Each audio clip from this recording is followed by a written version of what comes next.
Voilà enfin sur un pied d'égalité. Nous avons toujours été sur un pied d'égalité. Même si tu as bien dû te douter que le sort s'acharnait sur toi après Voltaire. Comment s'appelait ton petit bijou à l'instant? Tu te prends au jeu toi aussi, hein.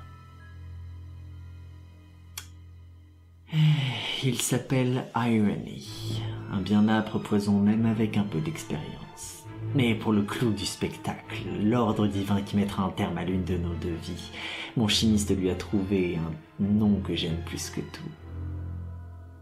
Lacrimosa. Funèbre que ce jour-là. Évidemment que tu vois ce que je veux dire. Mais allons bon, tu as dit enfin sur un pied d'égalité. Que veux-tu dire par là? N'avons-nous pas toujours été... Oh, allons, l'ami. Ça suffit, les sottises. Toi-même, tu ne crois pas ce que tu dis. Éclaire-moi de l'intérieur, grand fou. Je n'étais pas préparé à ce dîner. Les règles qui le régissent m'étaient inconnues, quand toi tu pouvais les tourner à ton avantage et les détruire si nécessaire. Parce que c'est toi qui les as construites. Mais ce dîner n'est-il pas à l'image de la vie? Non, le vilain, c'est bien là l'embarras. Les gens ne risquent pas de boire du poison à chaque fois qu'ils ont tort. Mais c'est l'effet que ça fait, non? Du moins dans l'esprit des gens. Ce n'est pas ce que tu penses. Tu rigoles? J'avalais mes shots avec une gourmandise à peine contenue. J'adore avoir tort. J'aime qu'on me lacère de l'intérieur. Je veux qu'on m'humilie sur la place publique et qu'on expose mon ignorance à la vue de tous. Même après 4 poisons et une tentative de meurtre, je n'arrive toujours pas à dire quand tu es sérieux. Je pensais qu'on commençait à être intime. Chez toi, je n'ai pas vu cette lumière, néanmoins.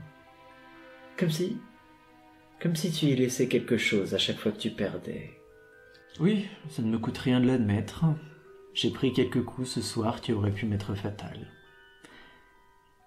Je crois que je me berçais de l'illusion que ce combat nous dépassait, qu'il était gravé dans le marbre. Le bien et le mal. Je crois que je tenais à ces bonnes vieilles idoles. Mais maintenant, force est de constater, et je peux déjà te sentir avoir une demi-érection en me l'entendant dire. Le bien et le mal n'ont pas d'essence, pas de réalité en soi. Ce ne sont que des bannières floues et aisément confuses dans l'esprit humain. Ceci étant admis, je peux enfin me battre à armes égales avec toi. J'ai failli attendre. Et si nous reprenions la conversation là où nous l'avons laissée? Il me semble que dans ton dernier discours, il commençait à émerger une peinture du monde qu'il me tarde d'entendre. Allons. Se pourrait-il que tu craignes de t'exposer? L'authentique masochiste aurait-il peur de la place publique? J'aime beaucoup ce que tu es devenu. Cette noirceur, ce vibrato dans ta voix. Je t'ai changé. J'ai changé. Pour m'élever assez haut et rivaliser avec la magie noire que tu infuses dans tes mots. L'éternel archétype du héros entaché de souillure.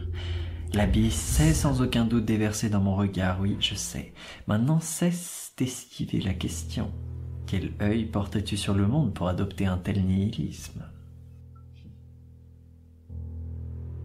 J'ai tiré les conclusions qui s'imposaient à moi.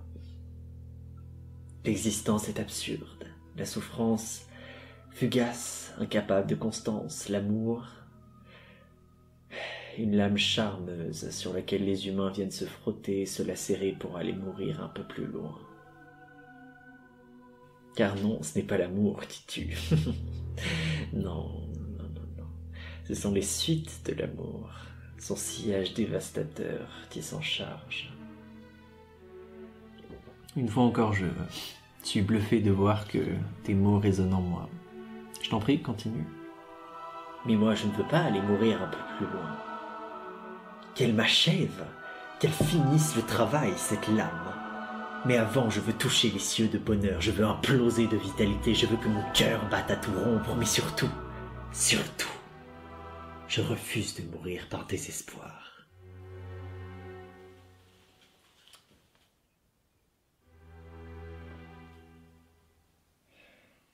Et comme si ce n'était pas tout, la raison elle-même n'est pas maîtresse dans son propre château. Ah non, ce sont les affects qui nous gouvernent. Ce sont les affects qui redoublent de subterfuges pour nous conduire à leur fin si vaine. La gloire, la validation, le pouvoir, la rédemption.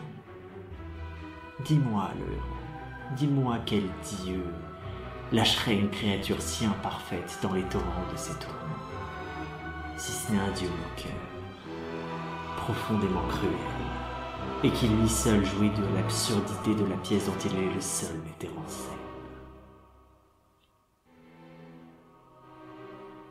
Et le plus beau? Non. Le plus absurde, c'est cette mascarade perpétuée par des générations de bouffons sur le bien et le mal, comme si de telles choses poussaient sur des arbres. Non.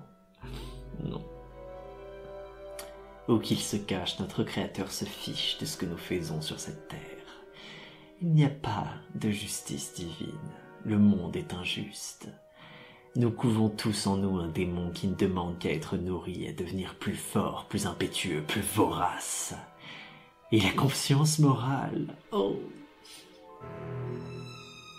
la conscience morale. Vaine tentative de tenir le démon en échec, tentative bien vite avortée sitôt que l'on accepte la dure réalité que nous ne sommes pas des humains qui tentent de cohabiter. Nous sommes des démons qui tentent de faire durer le plaisir avant de s'entre-déchirer. Alors vas-tu me défendre cette humanité, le héros? Vas-tu oser t'aventurer sur ce terrain-là, devant moi, la tête haute? Ok, bel exposé. Je te rejoins sur une partie de la conclusion, mais pas l'autre. J'avoue que pour moi aussi, les vues de notre cher créateur sont une énigme qui me laisse perplexe. Tu as bien exposé les règles, seulement ta solution à toi semble être de jouer avec les règles et de voir où elles te mènent. Je ne pense pas qu'on puisse changer les règles. Je pense qu'on peut changer les cœurs, néanmoins. C'est la seule manière de garder espoir. Et pourquoi veux-tu garder espoir, le héros? Je vais enfoncer une porte ouverte vraiment pour te faire plaisir. Parce que l'espoir fait vivre. C'est en assemblant une chaîne d'âmes qui nous sont chères que nous pouvons espérer changer les cœurs. C'est un combat rude qui se gagnera à l'usure, mais c'est un combat dont j'ai l'impression d'être à l'initiative. Et je pense que c'est là notre point de dissension. Face à l'absurdité, face aux règles, tu abandonnes l'initiative. Tu te bats avec les mêmes armes dont notre créateur se sert pour te blesser. Moi, je refuse cette forme de combat. C'est ma révolte, ma manière de me faire pilier dans un monde qui n'est que courant. Et crois-moi quand je te dis que cette chaîne d'âmes réunies rend cette lutte bien plus douce et bien plus digne d'être vécue. Affligeante naïveté. Mais qui t'a blessé, le vilain? Sincèrement, j'aimerais savoir. Pourquoi veux-tu que tout soit le fruit d'un traumatisme? Est-ce que ces pensées ne peuvent pas venir d'un esprit éclairé sur la réalité des choses? Non, le vilain. Ça vient du cœur. Ce qui n'enlève en rien à sa qualité, seulement... Ces conclusions, on les entend bien souvent des gens meurtris par la vie qui ont renoncé à mener la lutte envers et contre la force des choses. C'est vraiment ça qui se dégage de ta philosophie. La résignation. En un sens, tu es tel Caligula qui, croyant toucher à la liberté ultime, s'est fait l'esclave de son propre démon. Vois-tu, tout à l'heure, tu as fait un formidable travail. Tu as percé des trous dans ma conception toute propre de la morale et si nous devions encore vivre 100 ans, je ne pourrais jamais la ranimer comme avant.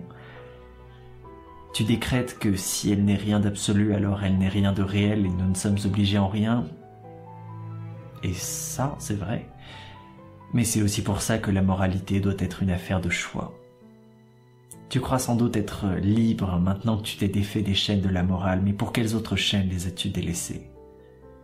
Vas-tu me dire sans mauvaise foi aucune que ce chemin de croix à travers la culpabilité et l'infamie en valait la peine? Je t'interdis de prendre ce temps supérieur. Je croyais que c'était le moment de vérité. Après tout, la bête se rapproche des côtes, nous sommes tous morts dans moins d'1 heure. Tu veux la vérité. Ce dont tu te parles, ce n'est qu'une empathie de façade. Tu parles de souffrance, mais tu ne l'as jamais regardé dans les yeux. Et ta moralité exacerbée ne sert qu'à souligner tes contours déjà parfaits. Oh, il est parfait, le héros, il est parfait. Déjà bien formé et vigoureux, le héros. Destiné à de grandes choses, le héros. Et pendant que les anges te chantaient tes louanges dans ton berceau, moi, je naissais au sein de l'humanité.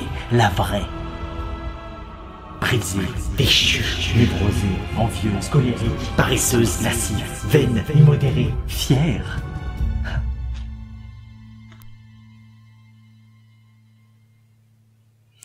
C'est la dernière écaille qu'il reste à notre armure, le héros. Alors vas-tu nous l'enlever, notre fierté? J'aurais voulu faire ta connaissance il y a 10 ans. Ces pensées dont tu me parles, je me vois les avoir, moi aussi. Et sans doute que les circonstances de nos naissances en ont décidé pour nous, en fin de compte.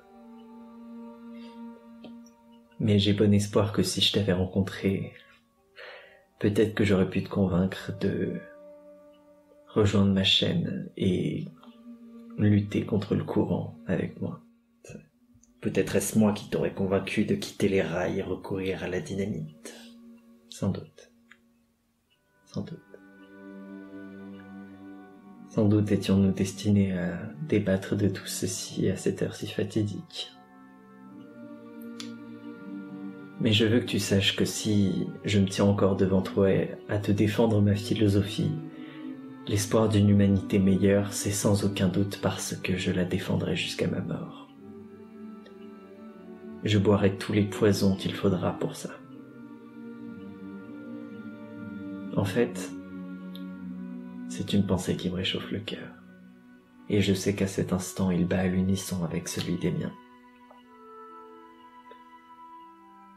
Même si tout ceci à présent me semble tellement futile.